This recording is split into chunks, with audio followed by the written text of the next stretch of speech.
కేటీఆర్ గారి పైన పెట్టిన ఓ పనికి మాలిన చెత్త కేసుకు సంబంధించి ఇవాళ అర్జెంటుగా ఏసీబీతో నోటీస్ ఇప్పించి విచారణకు హాజరుగమ్మని కోర్టులో పెండింగ్లో ఉండగా జడ్జిమెంట్కే రిజర్వ్ అయి ఉండగా ఇవాళ అర్జెంటుగా రమ్మని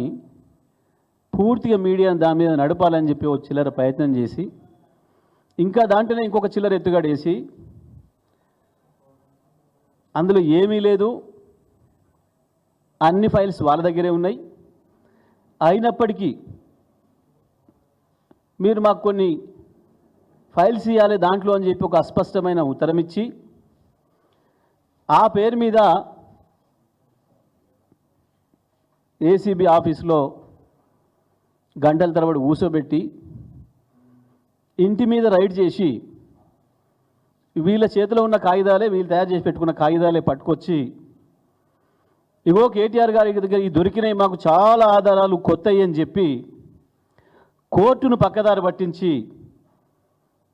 ప్రజలలో ఒక తప్పుడు చర్చకు తెరలేపి రైతు భరోసా విషయంలో మర్చిపోయేటట్టు చేస్తా అని చెప్పి ఒక చిల్లర ప్రయత్నం చేసిండు. దాంట్లో బొక్క బోర్లా పడ్డాడు, మూతి వాయ కొట్టుకున్నాడు ఇవాళ తెలంగాణ ప్రభుత్వం. దాంట్లో నుంచి